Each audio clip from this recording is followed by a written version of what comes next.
Yes भैया इसको बोलो थोड़ा अब बीच में डिस्कशन नहीं करना है। अगर खाते हुए जो तो भाई एक मार हाँ तो सेल्फ किताब लेके आते हैं। सर किताब को कहीं मरी रही बहुत लगी है सर डाली है मुकदमा ठहरो तो भी जाओ समय पे लेसन करना है तो तुम आराम से बैठ जाओ और ध्यान दो यहाँ पे। यस दिशा के साथ चाल, यानी कि इसमें डायरेक्शन को इंडिकेट कर रखा है इसने। किसको कर रखा है? डायरेक्शन को। अब एक बिंदु आता है हमारे पास वेग। क्या आता है बेटा? वेग। वेग की यदि हम बात करें, किसकी? वेग की, तो किसी निश्चित दिशा में कोई भी एक दिशा होती है, उस दिशा में क्या करते हैं अपन? गति करते हैं, या ऐसे कह सकते हैं कि चाल। चाल के बारे में तुम जानते हो कि नहीं? क्या होती है चाल? बता बेटा। कल हाँ, चाल किसे कहते हैं? चलना दौड़ना होमवर्क करना नहीं आता है मत बताओ। चाल किसे कहते हैं बताओ? बता जल्दी से बताओ। अरे कल बताया था मैंने चाल के बारे में। छोटा से छोटा प्रश्न नहीं आता है फिर क्या करोगे? किसी वस्तु की गति दर को भी अधिक व्यास करती है उसे चाल कहते हैं। किसे कहते हैं? किसी वस्तु की गति दर और भी अधिक व्यापक हो सकती है उसे चाल कहते हैं। मेरे को समझ नहीं आया, समझा? किस गति की? एक मिनट। हाँ, वस्तु द्वारा इकाई समय में तय की गई दूरी के उपयोग से उस उसे चाल वस्तु की गति की दर प्राप्त की जा सकती है। मैं इस बता- राशि को चाल कहते हैं। यस। सर मैं कहते हैं बताऊं चाल। 1 घंटे में 1 घंटे में 60 किलोमीटर चाल का मात्रक प्रति सेकंड। वो नहीं चाहिए, आगे नहीं बोल। वो नहीं चाहिए। पूछे ही नहीं है तो क्यों बता रहे हो? यस, मतलब चाल के बारे में तो अभी तुम्हें पता चल गया ना है। अब ये जो चाल होती है, यदि किसी एक डायरेक्शन में, स्पेशल डायरेक्शन में जा रही है, किसी एक ही दिशा में जा रही है ना, तो इसको हम क्या कहेंगे? वेग। कोई निश्चित दिशा है, देखो निश्चित दिशा अगर शब्द जुड़ गया है तो उसे हम क्या कहेंगे? वेग कहेंगे। चाल किसी भी दिशा में हो सकती है, ठीक है, लेकिन वेग की एक निश्चित दिशा होती है। वेग की क्या होती है? एक एक निश्चित निश्चित दिशा होती है। कोई भी वस्तु है उसका वेग, वापस सुन लेना, कोई भी वस्तु है उसका वेग समान भी हो सकता है, असमान भी हो सकता है। या तो समान होगा या क्या होगा? असमान होगा। नेक्स्ट, यदि वस्तु का वेग समान रूप से परिवर्तित हो रहा है, क्या हो रहा है? समान रूप से, यानी कि ऐसे कह सकते हैं कि समय के साथ बदलता जा रहा है, तो यहाँ पर अपन को एक फॉर्मूला मिलता है, प्रारंभिक वेग और अंतिम वेग। इन दोनों को अपन जोड़ लेते हैं और 2 का भाग देते हैं, तो इससे अपन को औसत वेग मिल जाता है। क्या मिल जाता है? औसत वेग। यहाँ पर लिख रखा है VAV बराबर U + V/2। समझ में आया? प्रारंभिक वेग को U से दिखा रखा है, अंतिम वेग को V से दिखा रखा है। यहाँ तक समझ में आ गया तुम्हें? यह फॉर्मूला तुम याद रखोगे। नेक्स्ट, अब चाल और वेग दोनों के मात्रक बता रखे हैं, देख लो। मीटर इनवर्स है ना, याद रह जाएगा? याद रह जाएगा क्या? ठीक है, बोलो मत जाना। बता आगे वो। बता जल्दी से भी, क्या बताया मैंने? चाल और वेग का मात्रक बता। वो हो गए नाम है हाँ, औसत बता। वेग, मीटर इनवर्स। Metre inverse. हाँ, मीटर इनवर्स मात्रक याद रखना दोनों का। Metre inverse. क्वेश्चंस अभी नहीं करेंगे अपन, इनको फिर अलग से कर लेंगे। कुछ नहीं है, जो फॉर्मूला अभी बताया है उसका यूज करके करना है, प्लस करके ठीक है। 2 का भाग। जोड़ बाकी सही करोगे तो ये गलत नहीं होंगे। अगला बिंदु है वेग में परिवर्तन की दर। अब इसमें क्या होता है? वेग में भी चेंजेस होते रहते हैं। जैसे बता रखा है, किसी भी समय अंतराल में वस्तु के वेग में परिवर्तन 0 है, यद्यपि असमान गति में वेग समय के ग्राफ के साथ क्या होता है? परिवर्तन होता है। ये भी ग्राफ के माध्यम से तुम्हें समझ में आएगा। इसमें कुछ नहीं है, टाइमिंग के साथ, कोई भी टाइम होता है ना, उसके साथ डिस्टेंस क्या होती है? बढ़ती रहती है। ये प्रोसेस अभी तुम्हें ग्राफ में पूरा समझ आ जाएगा। नेक्स्ट, इसके अलावा दे रखा है विभिन्न समयों पर विभिन्न बिंदुओं पर भिन्न भिन्न इसकी वैल्यू होती है ना। जैसे कोई व्यक्ति होता है, 5 मिनट गाड़ी चलाई 5 किलोमीटर गया है ना, 10 मिनट गाड़ी चलाई 10 किलोमीटर चला गया। तो ऐसे समय के साथ क्या हो रही है? वैल्यू तो चेंज हो रही है, लेकिन टाइमिंग क्या है? पूरा एक साथ है, मतलब उसका वेग क्या है? एक समान, ऐसे कह सकते हैं। अगर वेग चेंज भी है तो अपन क्या करेंगे? प्रारंभिक और अंतिम को जोड़ के 2 का भाग देके औसत निकाल सकते हैं, जैसा कि कल हमने कुछ ओरल एग्जाम्पल देखे थे, ठीक है। अब देखो, एक और बिंदु है, उसको हम याद रखेंगे। किसी भी समय अंतराल पर वस्तु के वेग में परिवर्तन शून्य नहीं होता है, यानी कि अचानक अपन वेग को शून्य नहीं कर सकते, या तो वो थोड़ा सा कम होगा या क्या हो जाएगा, ज्यादा हो जाएगा। इसको हम किस नाम से जानते हैं बताओ? या ऐसे कह सकते हैं, एक वस्तु के प्रति इकाई समय में वेग परिवर्तन की माप को, यानी कि वेग कितना बदल रहा है, कितना कम हो रहा है, कितना ज्यादा हो रहा है। अब बड़े ध्यान से सुनना, दो कॉन्सेप्ट हमारे सामने, कितने? दो। एक कॉन्सेप्ट में क्या हो रहा है, बिल्कुल समय के साथ वेग बढ़ रहा है, तो इसमें ज्यादा कोई दिक्कत है नहीं। लेकिन एक में क्या हो रहा है, असमान रूप से क्या हो रहा है, वेग बढ़ रहा है समय के साथ। कभी वेग ज्यादा होता है, कभी कम हो जाता है। तो ये जो वेग बदल रहा है ना, ये इसको हम त्वरण के नाम से जानते हैं। या सिंपल सी बात है, त्वरण किसे कहते हैं? तो वेग में परिवर्तन। वेग में क्या होता है, इसको हम किस नाम से जानते हैं? त्वरण के नाम से। समझ में आ गया? सबसे पहली बात, वेग किसे कहते हैं? किसी निश्चित दिशा में तय की गई वस्तु की चाल, है ना। वस्तु की जो चाल होती है किसी निश्चित दिशा में, उसको हम किस नाम से जानते हैं? वेग के नाम से। क्लियर? समझ गए? अब दूसरा ऑप्शन मैंने तुम्हें क्या बताया? त्वरण। वेग में जो टाइमिंग चेंज हो रहा है, यानी कैसे कह सकते हैं कि जो भी वेग टाइम के अकॉर्डिंग चल रहा है, उसमें चेंजेस, उतार चढ़ाव आ रहे हैं, कभी धीरे चल रहा है, कभी तेज चल रहा है। तो ये जो होता है, इसको अपन, ये जो चेंज हो रहा है, इस चेंज को हम त्वरण के नाम से जानते हैं। क्लियर? बिल्कुल। और त्वरण को शायद ए से दिखा रखा है यहाँ पे। अब देख लो त्वरण कैसे निकालते हैं। वस्तु का प्रारंभिक वेग चाहिए और समय, और इसमें इसको कैसे निकालते हैं? देखो, प्रारंभिक वेग सबसे पहले ए लिखेंगे। इसमें क्या लिखेंगे? ए। ये किसको दिखा रहा है? त्वरण को दिखा रहा है। फिर लिखेंगे अपन वी। वी किसको दिखा रहा है बताओ? बताओ, प्रारंभिक या अंतिम? अंतिम। और फिर यू क्या बता रहा है बताओ? प्रारंभिक। अंतिम में से प्रारंभिक को घटाएंगे और समय का भाग दे देंगे, इससे अपन को क्या मिल जाएगा? त्वरण। त्वरण निकालना आ गया। जो भी तुम्हारे सामने सवाल होता है उसमें तुम क्या करोगे? अंतिम वेग से प्रारंभिक वेग घटाओगे और किसका भाग दे दोगे? 2 का भाग दे दोगे, तुम्हें त्वरण मिल जाएगा। फॉर्मूला भी नहीं याद है तो ये ट्रिक याद रख सकते हो। ठीक है? अंतिम में से प्रारंभिक घटाना है और जो भी समय दे रखा है उसका भाग दे दो बस। हाँ, इतना सा जो बोल रहा हूँ ना वो याद कर लो। नहीं, कुछ कुछ सिंबल याद रखने पड़ेंगे ना, वी प्रारंभिक, एक अंतिम, तो उसमें दिक्कत आती है। तो सिंपल सी बात है, अंतिम में से प्रारंभिक घटाओ, 2 का भाग दे दो, तुम्हारा उत्तर सही होगा। भले फॉर्मूला लिखा नहीं लिखा है, मास्टर समझ जाएगा हाँ इसने कर लिया है, और नंबर मिल जाएंगे। ठीक है? काटेगा तो आधा नंबर काट लेगा ज्यादा से ज्यादा, और कुछ नहीं होगा। क्लियर? बिल्कुल। अब ये जो गति जिसके बारे में हमने अभी पढ़ा है, त्वरण वाली, है ना, यानी कि वेग में परिवर्तन होता रहता है, तो इसको अपन त्वरित गति के नाम से भी जानते हैं। अब मतलब कभी कभी क्या होता है कि वेग बढ़ जाता है। वेग क्या होता है? बढ़ जाता है, तो इसको हम धनात्मक कहेंगे। जैसे कोई गाड़ी 40 की स्पीड से चल रही है एक ही दिशा में, ठीक है, तो अचानक उसका वेग और बढ़ा दिया तो वो 50 पर चली जाएगी। तो ये क्या हुआ? त्वरण बढ़ाना। त्वरण के मान मतलब परिवर्तन हुआ नहीं हुआ? ए की वैल्यू चेंज हुई कि नहीं हुई? ए की वैल्यू चेंज हुई। अब 40 पे चल रही थी, 50 पे चलने लग गई, है ना। अंतिम क्या है बताओ? 50। 50 में से 40 घटाओ, 10 है 10 आ गया ना। अब टाइमिंग का भाग देना, तो टाइमिंग अभी अपने वैल्यू नहीं रखा है, फिर तुम उसके अकॉर्डिंग निकाल सकते हो।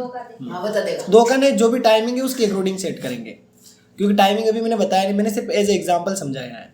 कॉन्सेप्ट समझने के बाद हम इजीली काम कर सकते हैं। अभी यहाँ पे तुम्हें ये समझना है कि त्वरण कब बढ़ेगा? जब कोई भी एक समान गति से गाड़ी चल रही है ना, उसकी स्पीड यदि बढ़ाएंगे तो वो धनात्मक में आएगा और घटाएंगे तो किस में आ जाएगा? ऋणात्मक में। ये बात समझ में आ गई? आ गई ना? अरे कोई जैसे 50 की स्पीड पे कोई गाड़ी चल रही है, ठीक है, अब उसकी गति बढ़ाएंगे तो त्वरण का मान धनात्मक होगा, और उसकी गति क्या करेंगे? घटाएंगे तो त्वरण का मान ऋणात्मक होगा। इतना सा याद रख लेना। क्लियर? त्वरण का मात्रक भी मीटर इनवर्स होता है, 2 होता है ना। हाँ, ऐसे याद रख लेना, जैसे रखना चाहो वैसे रख लेना। एक वस्तु सीधी रेखा में चलती है और इसका वेग समान समय अंतराल में क्या होता है? घटता है। क्या हो जाता है? घटता है। या भले बढ़ रहा है, तो वस्तु के त्वरण को एक समान त्वरण कहते हैं। क्या कहते हैं? एक समान। ठीक है? सीधी रेखा में चल रही है, घट रहा है, बढ़ रहा है। तो अब एक एग्जाम्पल इसने दे रखा है, बहुत ही इंपॉर्टेंट है, इसको ये तुम स्टार लगा देना, ठीक है, क्योंकि ये तुम्हें एग्जाम्पल कहीं ना कहीं बताना पड़ेगा।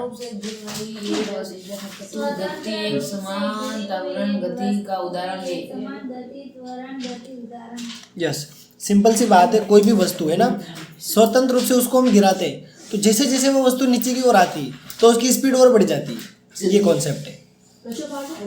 मतलब ऐसे, अरे सुन लो मेरी बात, किसी भी वस्तु को हम स्वतंत्र रूप से गिरा रहे हैं तो जैसे जैसे वो नीचे आ रही है वैसे वैसे उसकी स्पीड और बढ़ेगी, उसकी स्पीड क्या होगी और बढ़ जाएगी। इसीलिए तुमने देखा होगा कि कोई एक मंजिल से गिरता है तो उसके हाथ पैर ही टूटते हैं, 2 से गिरता है तो थोड़े से टूट के अलग हो जाते हैं, 3 से गिरता है तो जमा हो जाता है। यानी कि जितनी ऊंचाई से कूदेगा उतनी उसकी स्पीड बढ़ेगी, मरने के चांस ज्यादा रहेंगे।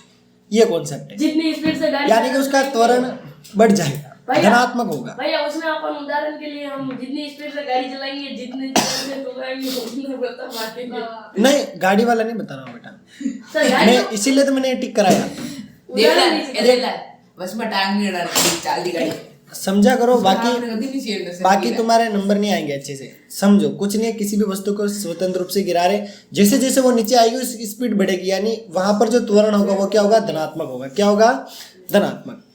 ये बात तुम याद रख लेना, ठीक है। फिर अगला बिंदु है हमारा गति का ग्राफीय प्रदर्शन। अगला बिंदु क्या है बताओ, गति का ग्राफीय प्रदर्शन। ग्राफीय प्रदर्शन कुछ नहीं होता है, एक ग्राफ होता है एल जैसा, और इसमें क्या होता है, एक तो टाइम लिखा जाता है। क्या लिखा जाता है, समय। टाइम। और दूसरा क्या लिखा जाता है बताओ, डिस्टेंस। क्या लिखी जाती है, डिस्टेंस। यानी समय के साथ कोई भी वस्तु किस प्रकार मूव कर रही है, स्पीड बढ़ रही है, घट रही है, ये सारी चीजें। हाँ यशमित, क्या बताया अभी मैंने, नहीं आया तो बातें मत कर, बातें मत कर, ठीक है। सर ये सरल है क्या? बातें करेगा तो कुछ समझ नहीं आएगा, सरल सरल प्रश्न ही गलत करके आएगा। काले क्या सर ये बताओ, काले यशविन ने बताया यू खुद वॉइस है। यस। अब सबसे पहला जो ग्राफ दे रखा है वो दे रखा है दूरी समय ग्राफ। क्या दे रखा है, दूरी समय ग्राफ। इसमें कुछ नहीं है, देखो ये जो सबसे पहले तुम्हें दिख रहा है एक्स अक्ष दिख रहा है, दूसरा क्या दिख रहा है, वाई अक्ष।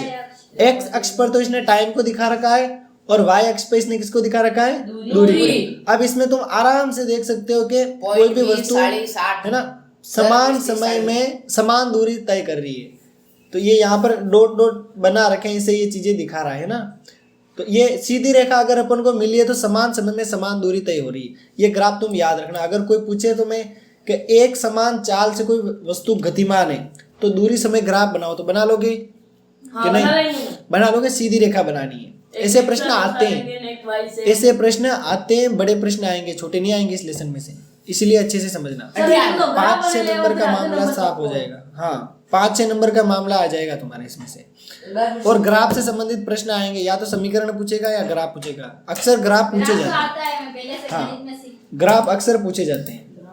अब इसमें बता रखा है कोई वस्तु समान दूरी समान समय अंतराल में तय कर रही है, तो इसकी चाल क्या होगी बताओ, एक समान होगी। बताओ चाल क्या होगी, एक समान, एक समान। दूसरा है बेटा बात मत कर, बात मत कर बेटा, बिल्कुल अच्छा नहीं लगता है, बार बार डांट रहा हूँ, उसका मतलब स्किल के नंबर ही जाएंगे और इस पार्ट के चले जाएंगे। नेक्स्ट, एक समान चाल के लिए समय के साथ तय की गई दूरी का ग्राफ एक सरल रेखा। ये मैंने अभी तुम्हें स्पष्ट कर दिया है, बिल्कुल ठीक है। अब ये कुछ सवाल से संबंधित दे रखा है, इसको तुम देख लेना, समझ आता है तो, नहीं आता है तो अपन जब सवाल करेंगे तब देखेंगे, ठीक है।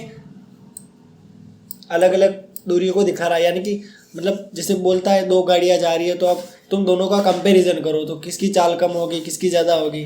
तो 2 टाइम में तो T1 T2 ले सकते हैं, और 2 दूरियां है तो उसको भी अपन ऐसे इंडिकेट कर सकते हैं ना। तो ये तुम बाद में आराम से सवाल करेंगे तब समझेंगे, अभी काम का नहीं है। फिर एक ग्राफ और दे रखा है, देख लो, असमान चाल से गतिमान किसी कार का दूरी समय ग्राफ। अब इसमें देखो पहले स्पीड कम थी ना, अरे दिख रहा है पहले, ये दिख रहा है ग्राफ 7.4। हाँ इसमें देखो तुम पहले स्पीड कम थी, फिर धीरे धीरे स्पीड बढ़ाई इसने समय के साथ। तो हाँ फिर ये देख लो बिल्कुल धीरे धीरे, मतलब ऐसा लग रहा है समान हो रहा है, लेकिन स्टार्टिंग में बहुत कम स्पीड थी। तो इसके एक्रोनिम हमें समझ में जाता है कि एक निश्चित समय में जो चाल है वो क्या है, असमान है, ठीक है। फिक्स समय में फिक्स काम नहीं हुआ है। तो इस प्रकार इन ग्राफ को समझ सकते हैं। ग्राफ याद रखना, दोनों ग्राफ इंपॉर्टेंट है, यहाँ पे उससे ज़्यादा कोई चीज़ ऐसी नहीं है जो इंपॉर्टेंट है। अगला है वेग समय ग्राफ। अब वेग का तुम देख लो ग्राफ, एक समान चाल से गतिमान किसी कार का वेग समय ग्राफ। पहले चाल वाला देखा था, अब वेग वाला देख रहे हैं, देख सकते हो ना, इसमें बता रहा है ना, वेग बिल्कुल एक जैसा है।